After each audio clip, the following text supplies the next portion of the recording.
Blacktivities is a Black Panache original production, a podcast network with a lineup of Black-hosted shows sharing Black stories and tackling Black issues. For more information on shows like our newest production, Fat Lies Matter, visit blackpanache.com. Links are in the show notes. The way people react when you rapping about sex is not the way people react when you rapping about real issues. You know? So if this is your job, it's like any other job. If that's what they like and if that's what they selling, that's what I'm gonna do. I'm Shannon. And I'm Lisa. And you're listening to Blacktivities, a celebration of all things Black. Black culture, Black history, Black perspectives, and Black panache. Celebrating our Blackness doesn't mean exclusion. Everybody's invited, but you gotta come in and have a seat. So let the Blacktivities begin.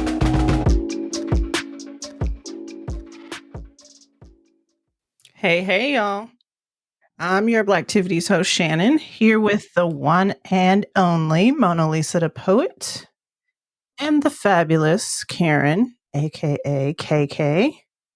So when it comes to hot female rappers right now, we had the whole Meg Thee Stallion, Nikki Minaj beef. I'm not going to get into that at all. We got Latto. We got the Ice Spice, bless her heart. Coi Leray out here, bless her heart. Lola Brooke. And I'm going to try not to gag. Jesus. This is hard. We have Sexyy Red. Sorry. So today we will be discussing some of these ladies and how the industry portrays Black women in hip hop. It's some exploitation, or is it liberation happening right now? Okay, so we definitely gonna jump into that. If you're watching us on YouTube, leave us a comment. If you on IG, that's where the party be at. They be going in. Okay, go to @BlacktivitiesPod and DM us or comment on one of our posts. We're on Facebook as well. They say Facebook for the old heads. I'll be on Facebook. I'm old, huh? Whatever. We're in our auntie phase. Okay, I'll be an auntie. That's fine. Titty's still good. Okay, all these links are in the show notes, and we would like to read and talk about some of the comments on the show. So we look forward to hearing from you. So come on, join the conversation.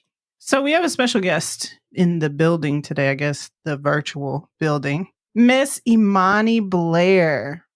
She is a rap artist and award-winning podcaster hailing from Richmond, Virginia.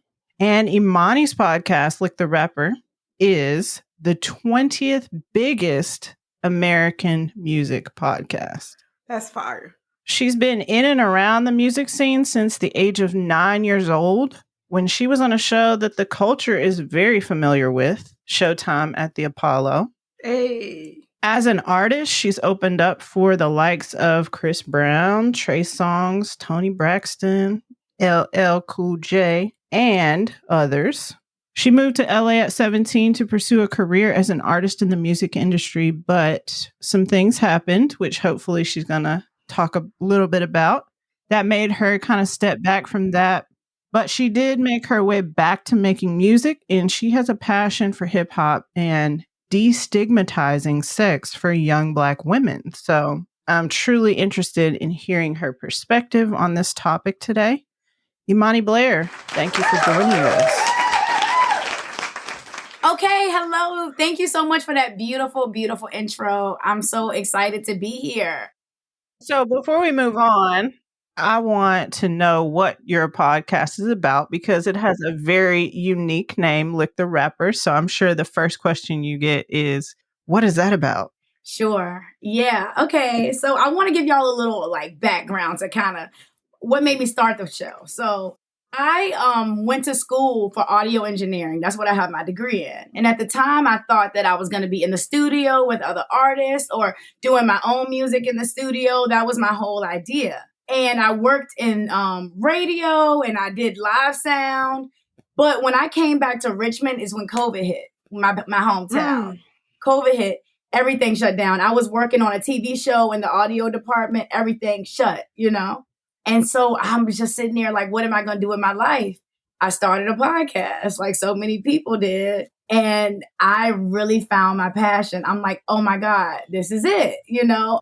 And the reason I started is because I am a rapper, obviously. And so, you know, a lot of artists have a hard time coming up with how to market themselves. Like a lot of us just want to do music and that's it, you know, but now you have to be a personality. People have to like you and all of that. And so I'm like, okay, I'm going to start a podcast, you know, and then that'll be easy content for me to put out. You know, I won't have to work hard to put out content. I also included The Lick because I'm a huge fan of sex podcasters. The reason I was a young teenage girl raised in a family with a lot of men. I had 2 brothers and my dad was at home with us all the time. My mom was like an entrepreneur, super entrepreneur. So I was at home with all boys.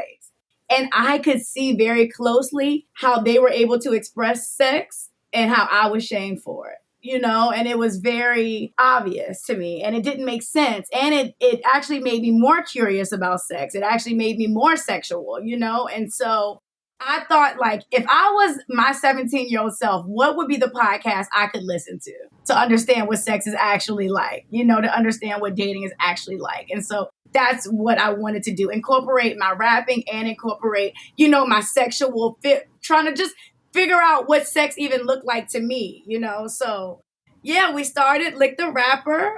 And it blew up pretty big and people loved it. And not only did I love being a podcaster and I love being a rapper, I really enjoy like being a comedian to the point like I want to try stand up now. So That's Hey, dope. I knew I liked her. yeah, so man, podcasting has opened up so many doors for me, you know, and I've actually leaned on podcasting more than music because music had took me through so much trauma, which I'm excited to talk to y'all about today. But podcasting has really changed my life, and I'm married to the game now. That's dope. That is. So before we get the conversation popping, let's hear some Big facts. from KK. What you got, girl?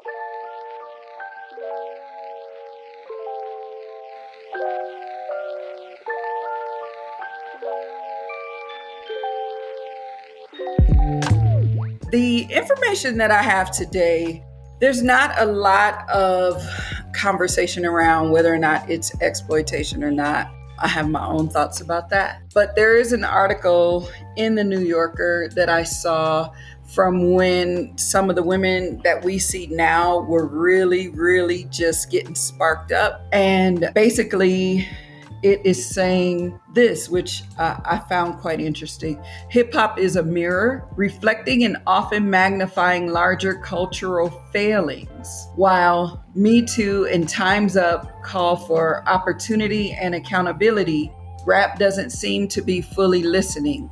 Support for Black women, in particular, remains a perpetual blind spot and one that especially stings in this moment, as known abusers continue to be rewarded with praise and platforms. As the scholar Eric Nelson rightly inquired in 2014, when do we concede that mainstream hip-hop has become largely defined by the negation of female voice and perspective?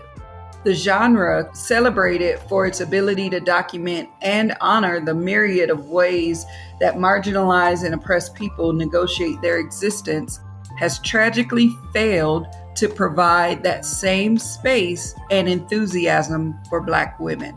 Rap's women are no longer waiting to be recognized. And for the first time since the turn of the millennium, when Lil' Kim, Da Brat, Eve, Trina, and Rah Digga were all among the top 100 on Billboard's year-end top R&B and hip-hop albums chart, the most female rappers to appear on the chart ever, women are now being embraced as they step forward. The love is loud on social media, in the press, and on show and festival bills, though it remains to be seen if or how it translates. Only Cardi B and Nikki Minaj made this year's chart. Still, on the ground, this era may be very well remembered as a revival for women in rap, a moment when they reclaimed their rightful place in hip-hop stage as the genre was at its most popular and arguably its most powerful. So that just gives us some perspective This article was from 2018. We're in 2024 now.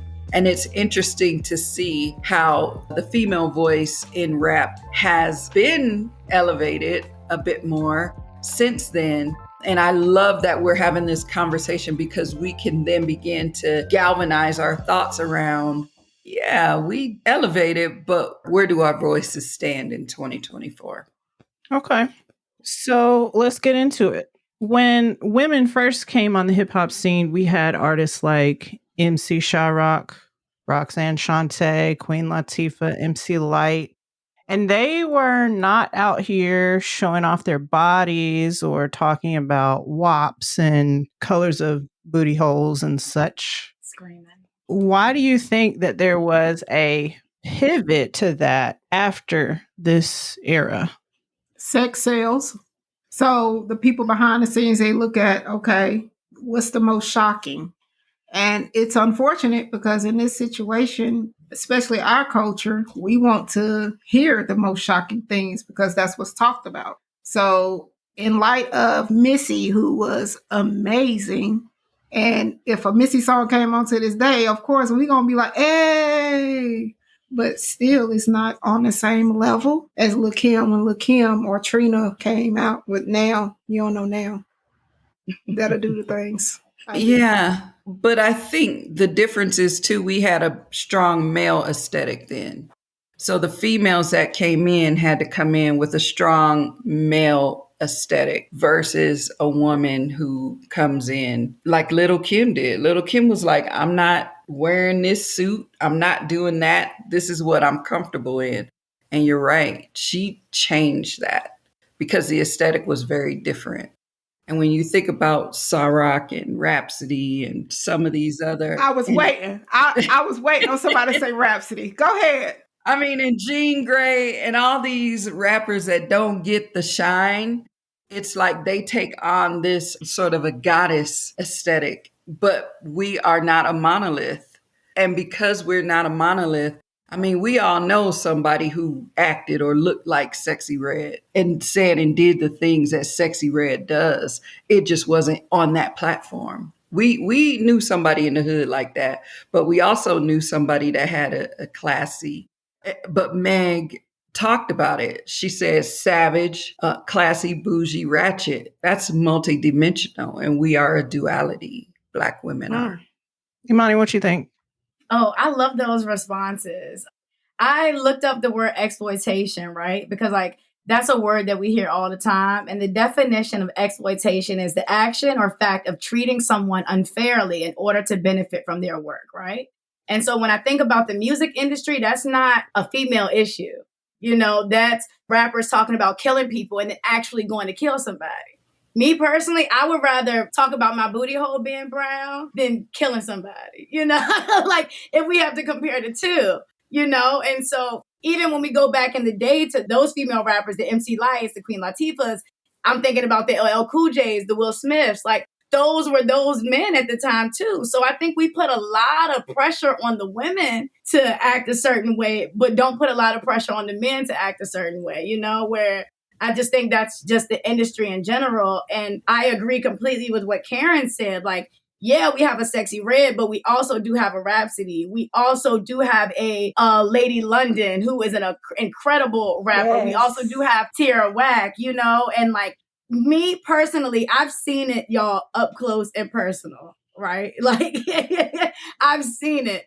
The way people react when you rapping about sex is not the way people react when you rapping about real issues, you know? So if this is your job, it's like any other job. If that's what they like and if that's what they selling, that's what I'm gonna do, you know? Yeah, and you gotta go with it. It's unfortunate, but I think it's just a reflection of society as a whole, you know? So what are your personal thoughts on female rappers and entertainers today versus those of the past? I think we're in really bad shape. Very bad shape. But I want to add though, because I know there's going to be someone listening and they're going to be like, but they did it back then too. Yes, we did have some provocative type music out there back then. This is different level. If y'all can't tell the difference between Missy Elliott and Sexyy Red, I don't know what to tell you. Yeah, I understand. But would you not say Trina on You Don't Know Now is the same kind of level But you as know, even Trina Sexyy though Red, had a though? certain class about her though. You know This what I'm is saying? true. And not to shit on Sexyy Red, but it is just a level of class that now it's just out of control. Yeah. Even though like Lil' Kim, she was on that kind of that same level. She was out there. There was some like the class. Even like she Nikki, was not. you know, it's still like they did it, but Yes. this new, it's a lot. And I hate to sound like I'm going against, because this is my people, you know, but Lord. As my granny say, Lord, they conducting themselves like they ain't got no home training. You ain't got no home training. Yeah. I wish my granny would turn over sideways if I was saying some of the things that they were saying. Where is the shame? You know what I mean? Like, bring back shame. I mean, yeah, like where is the shame? Hearing Like, that. I keep hearing bring back shame. Yeah, how can you do that? I'm gonna get a shirt made with that. Bring back the shame. But how can you be comfortable conducting yourself in this manner, and saying things? I wish I would go and say that I licked the man's asshole. First of all, absolutely not. Absolutely not. But they think it's cute. Like, it's not okay. Like, that's private, baby. That's your thing. I'm gonna respect it because that's what you got going on. Funny. But it's private. Like, bring back the shame. Seriously. See, okay, now, all right, right. So I just had a clip. It just hit 60,000 views on Instagram, and my guest was talking about getting his asshole ate, right? So it's so right. So it's like, I need to bring back shame too, because I'm talking about it. I'm no better than them. No. I'm gonna be honest with you. Okay, so you had a guest, right? Mm-hmm. And the guest was talking about this is what he likes to do, right? Now, it'll be simple for me to sit and say, well, but did you say that though? Because I mean, yeah, that's something y'all was talking about. You were having a conversation about it. You were not on reality TV. You was not on TV, just like making a fool of yourself. Y'all are sitting down. Yes. Y'all are sitting there having a conversation about it. And that's something y'all was talking about. Okay. So I look at that. If I'm being extra, well, just let me know. But I look at it as if that was a topic that y'all was talking about. That's his preference. That's what he liked. Yeah. Okay. You was as an adult, y'all was sitting down and y'all was talking about that. Whereas we have females out here making music videos and they're basically, it's like a minstrel show, because they trying to get the money. They're trying to get the bag. And it's not okay. Like regardless on, the industry and what it's bringing and how much they paying, you still got to have some level of class and respect for yourself. I was just going to say that we can look at it again from this perspective. And I'm a 90s girl, so I'm always going to be like 90s had the best music because we had everything. We had hip hop, we had R&B, even the rock songs were dope.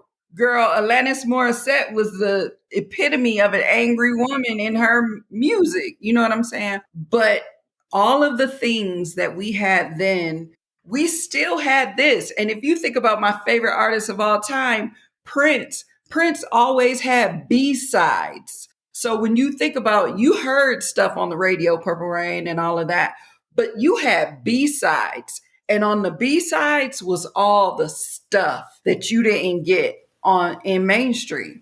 And in the 20s and 30s, when they talk about some of that music and they say, well, back in the 20s and back in the 30s, it was about eat my this and I'll suck yo that. They was just saying that in music back then. The difference is it wasn't shoved down our throats in the same manner it is right now.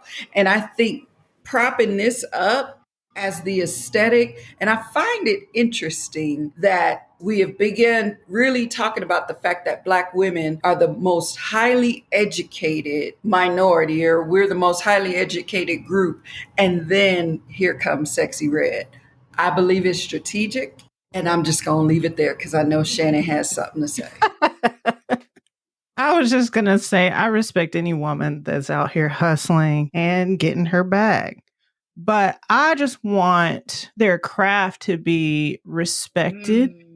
And I feel like some of that stuff takes away from the fact that these are dope rappers.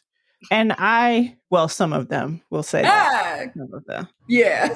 I don't want my kids listening to it. I don't want my daughter thinking that she has to act this way. And I don't want my son thinking that it's okay to treat women like objects. And I feel like that's a lot of the message in these songs. And I mean, I don't think it's just a women problem. I think it's a problem in hip hop in general that Black women aren't respected. And I think also if we look back at like our history of Black women and their bodies and being treated like objects, I feel like some of it perpetuates that. Absolutely. And it is interesting. I was just looking to find it, but 21 Savage, somebody was making a comment of why we don't have R&B the way we used to. And he said something to the effect of, yeah, because y'all out here selling it now. So why somebody want to sing to you? Why somebody want to do all the things? And I want my daughter to have that. I want her to experience like the sweetness of love and basketball and all of those things. The sweetness of brown sugar, the sweetness of hell, Lisa, we poets, the sweetness of Love Jones.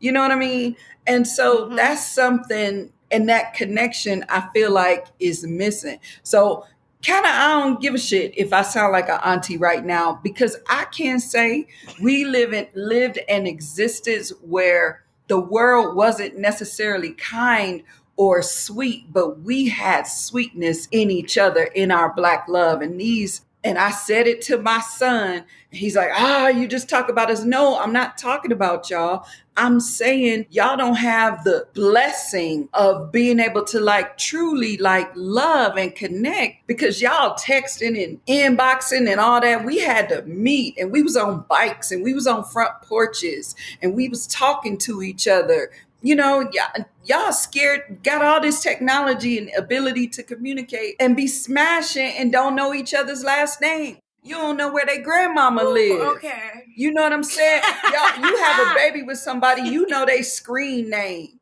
and you don't know shit about them. But that's what we had, and it was sweeter. And I stand on that. I'm standing on business on that. Whoa. toes gripping the ground. I'm sorry, Monty, I interrupted you, didn't I? I'm sorry. No, y'all, this is such a loaded conversation, you know? I have so many thoughts. Karen, what you were saying, yeah, I'm in it, right? So me being directly in this social media world and dating, there's a lot of access, there's not a lot of options. And so, but people think that because there's so much access that we have so many options. That's not true, you know? It's not real, you know? It's a lot. It's a lot going on, right? It's like, how in the world can I expect for a guy to love me when there's 30 beautiful big booty girls on Instagram every day showing their big booties? Like, also, which is another topic, all of us are trying to get the certain type of guy, right? Let's be honest, right? So we all compete. 6 feet, 6 figures, 6 inches. So we all competing for this certain type of guy. That guy, he got a lot of options. So it's like, why should I give you the sweetness? Why should I wait for you? Why should I go out of my way when all these girls are giving it to me with no problem, you know? So us as women, until we start holding back and keeping something for ourselves, we're not going to get, you know what I'm saying, what we want. And I had to learn that the hard way, you know? Shannon, something you said that was interesting, you said you feel like the craziness and the theatrics of the female rappers is taken away from their skill. I'll go as far to say they don't have skill. And that's really part of the issue. They don't have skill.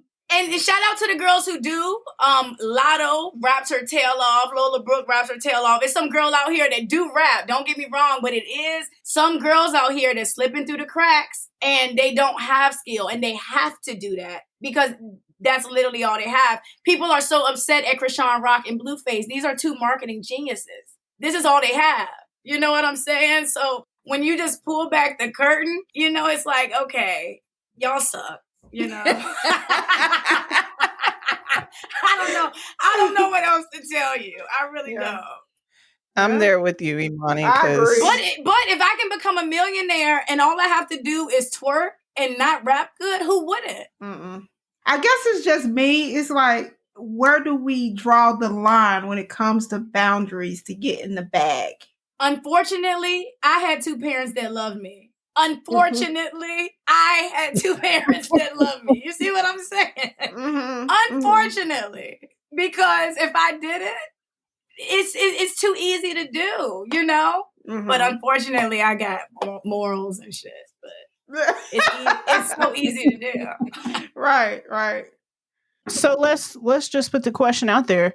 Do you feel like Black women are being exploited or liberated in this industry? Do you feel like the artists are in control of this image that's being put out there, or is it the industry people and execs and things like that? Imani, you probably have some good insight on this question. Yeah, for sure. I'll say ain't nobody put no gun to their head. You know, they are absolutely winning and profiting off of everything, you know? So the labels are using them and they're using the labels.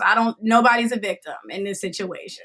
Is it sad? I think so, you know, but I also think, like I said, rapping about murder, and King Von is one of my favorite rappers ever, you know? So, you know, it's like, I think that that's just as harmful to the community. I think we, you know, put a lot of pressure on the Black woman, but agreed. Yeah, ain't nobody putting no gun to their head. They know exactly what they doing. That's interesting. I mean, but it's unfortunate. It's unfortunate that, I mean, you get the most money when you're going about that route. And obviously, when you're going about that route, with any job, the goal is to get as much money as you can. Okay. Yeah. Even though you may have the skill or whatever, but the goal is I'm trying to break a generational wealth type thing. I'm trying to get as much money as I can. And unfortunately, that's the route that you have to go about it.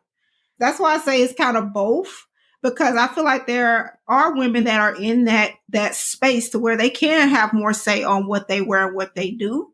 But baby, if you spent that amount of money on your body and all that, like, why not go for it? I mean, and again, it's all about respect and morals and all of that. But that's why I feel like, yes, it's both. There is some exploitation, there is some liberation, but it's just, they're not going about it the right way.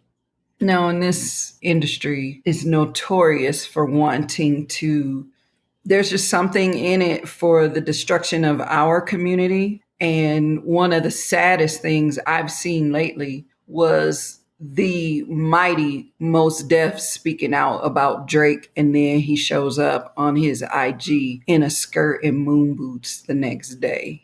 That's a man, a whole man who is also having to deal with this industry. And despite his legacy, this is where we are. So somebody spoke to Leor Cohen and he was like, well, we have to put it out there. We have to do these things. And I don't want to mess up the question, but he was directly asked, why is the industry this way, despite the fact that it's destroying our community and destructive and feeding these negative things into the community? He had no remorse or care whatsoever regarding the things that I know he's heard over and over.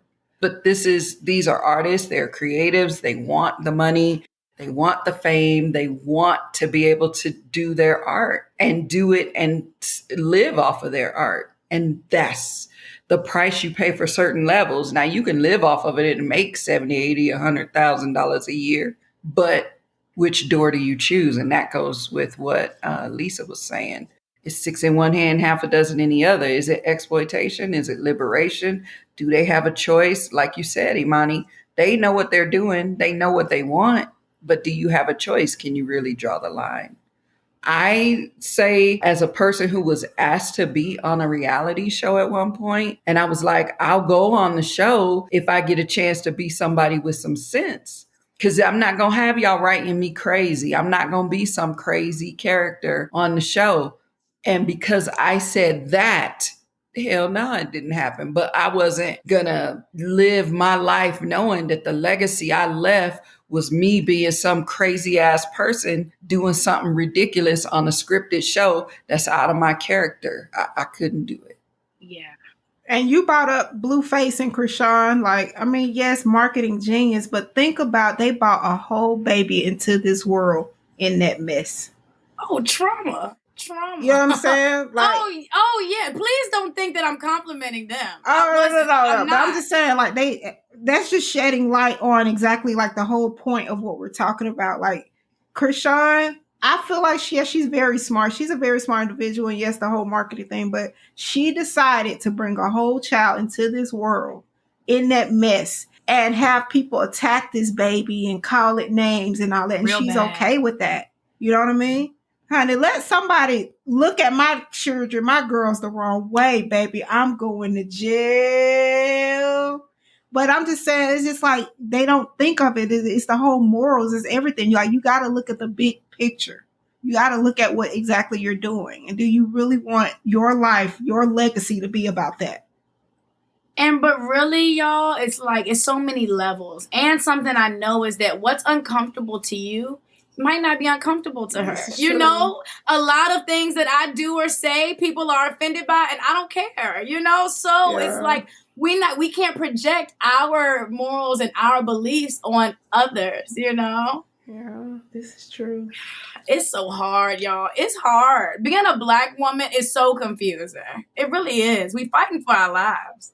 Yeah, this is true. So it sounds like the conversation is really about how far are you willing to go to make some money, to bring attention to what you're doing. And it's more of a conversation about morals, I guess. Yeah.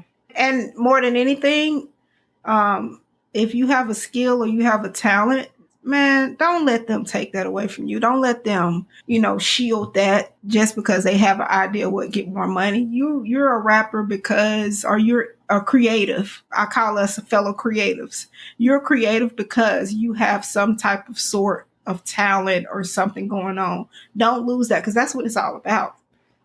I can say as a creative, though, when people are out there doing the most, it makes it harder for others. Yeah. Because it's like, I'm not willing to go to a certain level to advance my brand. But there's some people who are out there who are willing to do whatever. And so it's kind of disheartening a little bit. Do you resonate with that, Imani? I mean, yeah, I have gone through, I've gone through situations like I moved to LA when I was 17, like I said in your bio. I had an empty promise from a big artist out there, and said that he was going to help me when I got out there. Just empty promises. But I have had an experience where somebody big time will ask me to come to the studio at midnight at 1 a.m. And so you're in a position. Do I go and possibly my life could change and I make this song? But I'm putting myself in a really horrible situation by going. And I also know that too. So you can have these two shoulders, like, okay, I came all the way to LA and I have this big producer asking me to come to the studio, but this is a really compromising situation. I have a praying grandmother. That's the only difference between me and them. You know what I'm saying? Mm-hmm. Because of course I wanted to go, but there's always that side of me that's like, but I don't want to put myself into that situation, and maybe my life would be different if I went, maybe it wouldn't, but it's those small things those are tests. That's how they start.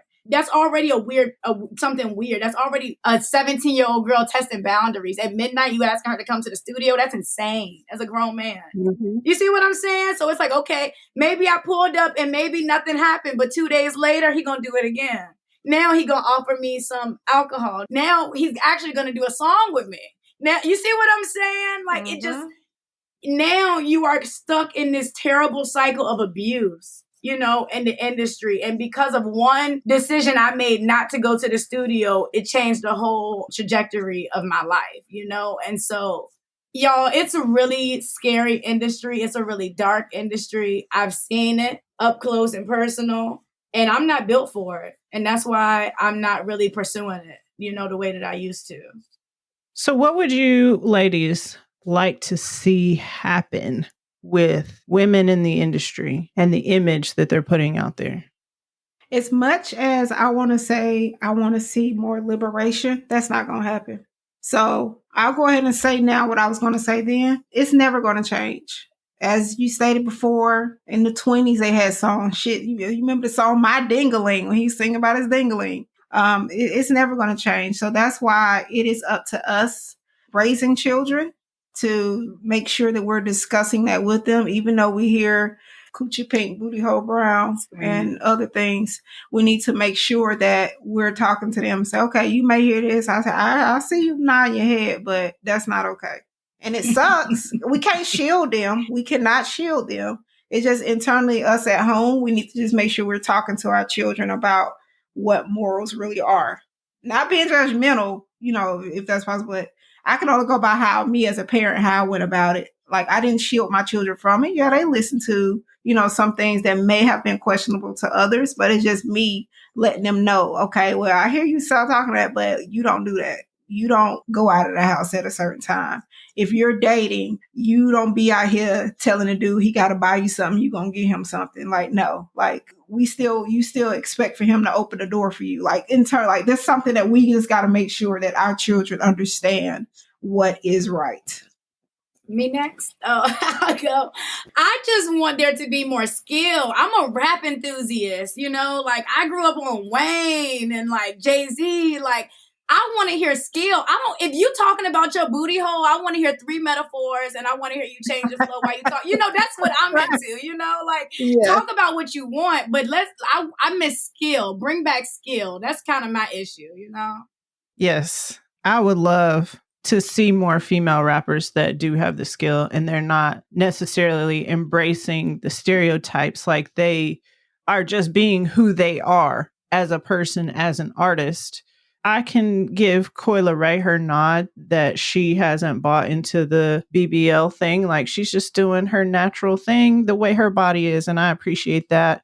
I appreciate people like Rhapsody, very dope artists, like putting everything into the craft, like you said, Amani, with the skill level. But overall, I feel like the culture has to change before anything else will work. Yeah. And we have to support the girls who are doing it. Mm-hmm. We talk a lot about what we want, but there's women out here actually doing it and we don't support them, So that's important. Karen, what are your thoughts? It's interesting. For me, I would like to see all of these vultures who have appropriated and colonized something that Black folks created and are destroying it. I would like to see them removed, even if hip hop has to go back underground. I think all of these, as far as Black women, there's issues there. As far as Black men, there's issues there because now we got drill and all of this other stuff. But I really want to see us not support what doesn't work for us and really support what does. And I also want people to continue moving into, because like you said, this isn't going to change. And I would like to see us move into other areas of music. I'm seeing a lot of people get into country now. The landscape of that is changing. People think it's a white genre. It is not. It is ours. All of music is ours. We need to own it and we need to take it back, whatever that looks like. And if white folks are supporting these artists, there isn't really anything we can do about it, but I believe a move of the people collectively will change things for the studio. They're telling us what's cool. They're telling us what we should listen to. And they're telling us, and I learned this when I was studying media, they tell us we should be telling them. And we should put our money behind what we support and take it from what we don't. Sounds like you're calling the culture, which we'll get to. But first. Yeah, I gave my call to culture already. All right, well, we'll recap that in the call to culture. All right. First, I want to hear your piece, Lisa. All right. So this one is called Rhyming Beyond Their Reason. It's amazing how women be rhyming beyond their reasons. Words so strong make them want to suck the tensions. Total disregard for creatives teaching the seasons. Falling victims, chest swollen, feeling cold as winter, weather celebrating high heels, springing the attention of bounty, beauty, shaking booty, summer sundresses, that thing jiggling the differences. so Daddy MC could acknowledge my dream. I'm wishing my message was far more than the proving oppression, turn my aggression submissive, wisdom cranking, cracking perfection, but somehow the money only comes if I'm only spreading my insecurities beyond reason. So excuse me while I pop my coochie for religion. Really want to give metaphors, but it's okay, because it's never changing. So continue, ladies, rhyming without reasons.